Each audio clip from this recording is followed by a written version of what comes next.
I am joined by a very special guest, Tata Trustee R.K. Krishna Kumar, a man who's been with the Tata Group for the last 50 years and has been a very close confidant of Ratan Tata. Mr. Krishna Kumar, welcome to ET Now. It's been a privilege to have you on the channel. To start with, it's a big day for the Tata Group as Chandra takes charge as the chairman of Tata Sons. What does this mean for the Tata Group? I think as you all know, we've had a long dark night in the last couple of months, and I believe that a new sunrise, a new dawn is beginning to light across the Tata Group with Chandra's appointment. I've known Chandra for many years, and for a long time I've been convinced that he is an extraordinarily different background. He doesn't come from Institute of Technology or from IIM and so on. He comes from simple beginnings, and a very powerful influence on his life appears to be the influence of his parents and his upbringing. And I know that he has developed his sense of values comes from a deep belief in his religious and spiritual path that has been shown to him by his parents. So he comes to a set of values that are very enduring, and it's an extremely important constituent for the leadership of the group. It's all about upholding values. You began your answer by saying it's been a long dark night. Can you please explain this in detail? What I mean by that is all great institutions, organizations, even a great nation must revere institutional memory, the continuity of traditions, of legends, of beliefs, of faith, of vision. All of this needs to be kept as a sacred inheritance from the past. That appears to have snapped in the last 3 or 4 years, and I think contributes significantly to the problems that the group faced and that compel a change at the top. And I think Chandra is a person who brings tremendous combination of qualities and attributes that are specifically designed to fill up that gap and to be able to have a tradition of passing on the baton, taking the baton, running with it for the next 20 years, and then passing it on to new hands much later. Mr. Krishna Kumar, you've been a Tata Group veteran for decades. What, according to you, makes Chandra the right man for the top job? I also found Chandra extremely focused, laser-sharp focus on what he thinks needs to be done.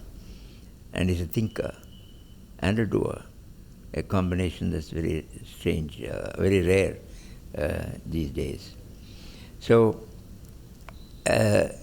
he is coming into the group at a time when the group needs, I think, a new leadership.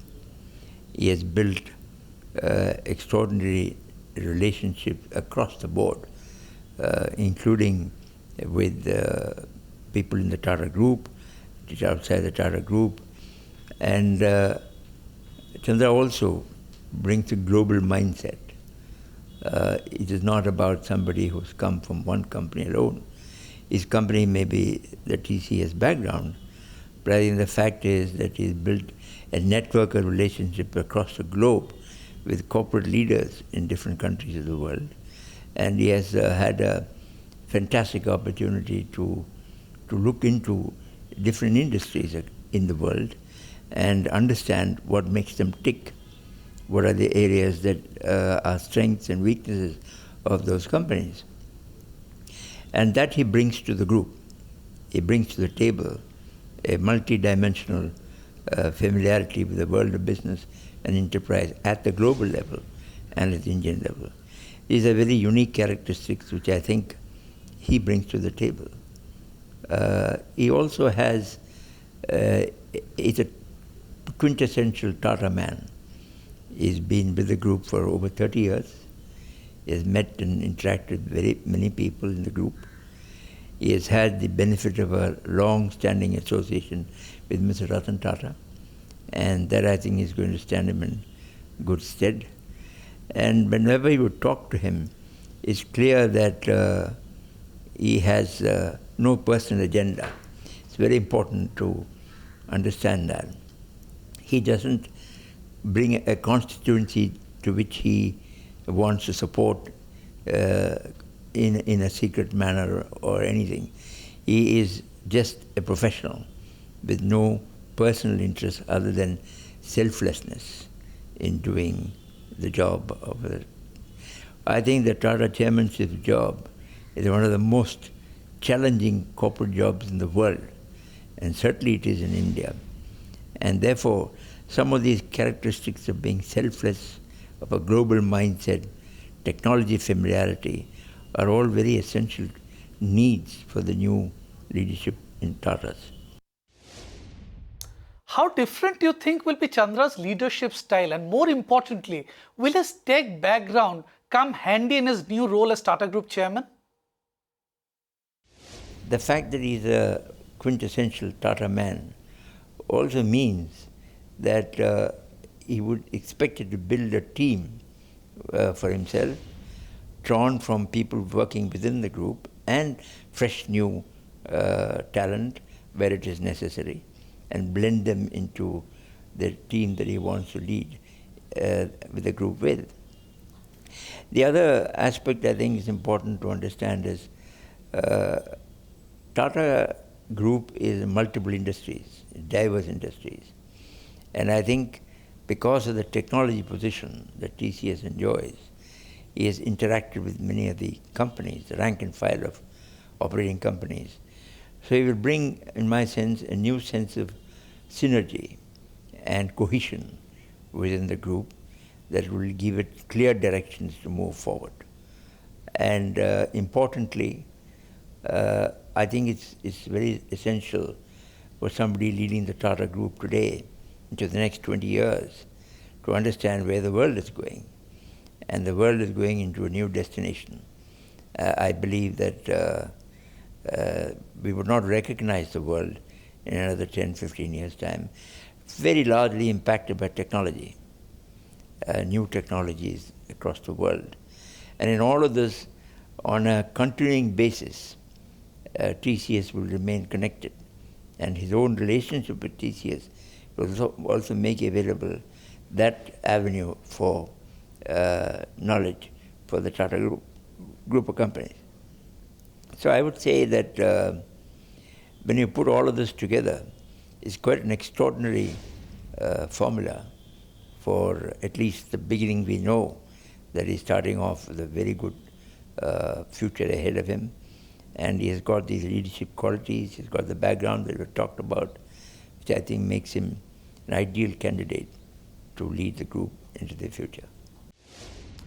Chandra is a software man. How difficult will it be for him to run a diversified behemoth which is operating in completely divergent businesses, ranging from steel to salt, from ACs to airlines? Just 2 points I would like to make, and that is first point is that what you're looking for in that position are leadership skills, outstanding leadership skills, not necessarily domain expertise. He has domain expertise in the IT technology area alone, but that just is a foundation for a much larger theater for general management skills, leadership skills, which I think he has. The second point that I want to make is that it's not like being in a chemical industry or like being in one technology like communications and so on. But the fact that he's in the software business has given him access to multiple technologies across the world. Now, how many people can say he knows all the Fortune 500 companies?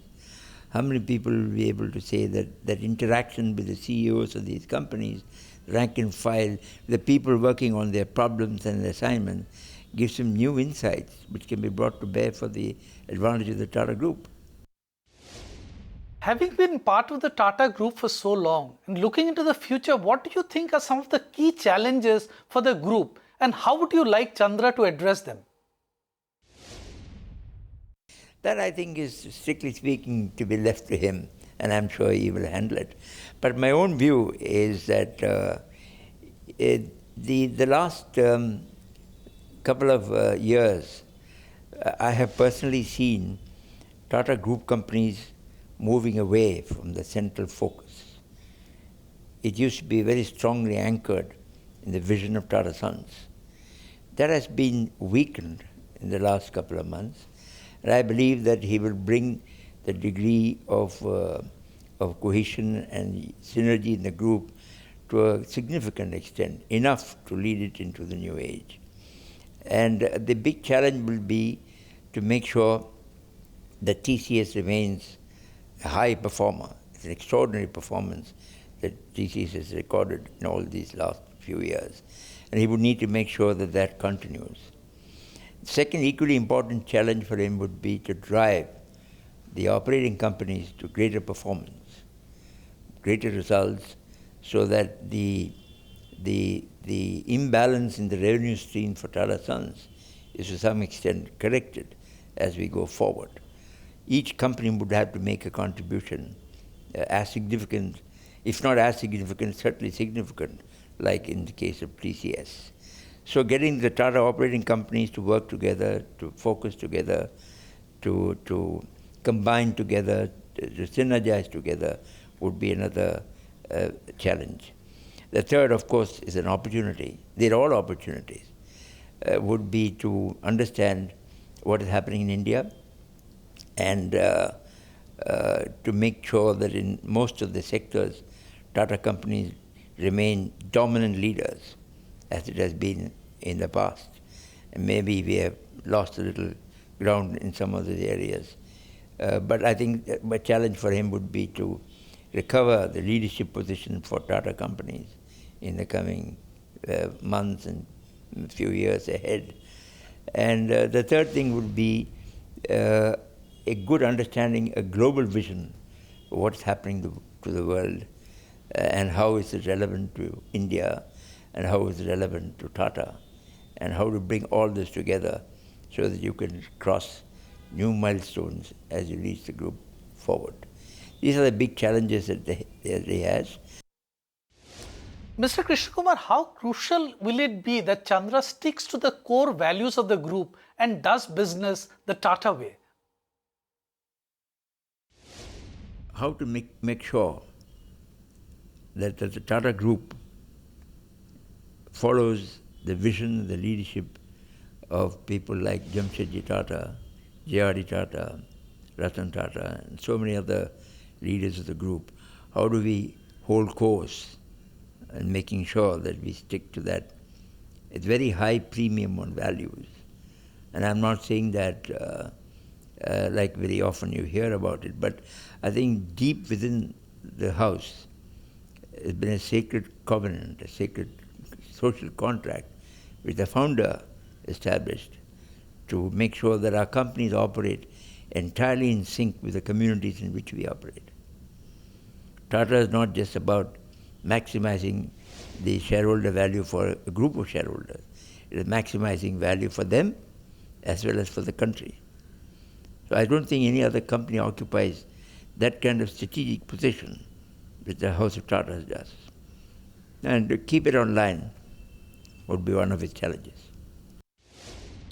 On the operations front, TCS and JLR have been the maximum contributors for the Tata Group in terms of revenues and profits. How important is it for Chandra to make sure that Tata companies to make meaningful contributions in a time-bound manner?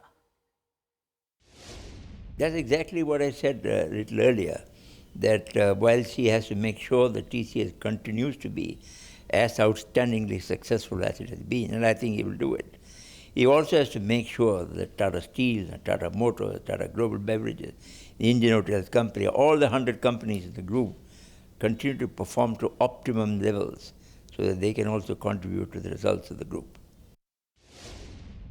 Mr. Krishna Kumar, which is more difficult to imagine, a TCS without Chandra or Chandra without TCS? I don't think TCS will be without Chandra. Chandra will still be a mentor, a guide, chairman, or whatever role that he finally takes, but he's intimately connected with TCS. And I think his attempt would be to make it equal in terms of other operating companies. He would need to be a person who knows what Voltas is doing or what Tata Global Beverages is doing, how to improve the performance of those companies. I'm not seeing any imbalance in this at all. I think leadership is a very generic, very inspirational kind of force that lifts companies regardless of which industry it is operating in. And that will be his task. But going forward, don't you think there will be need for structural changes within the Tata Group? My own personal view is it's worked very well all these years.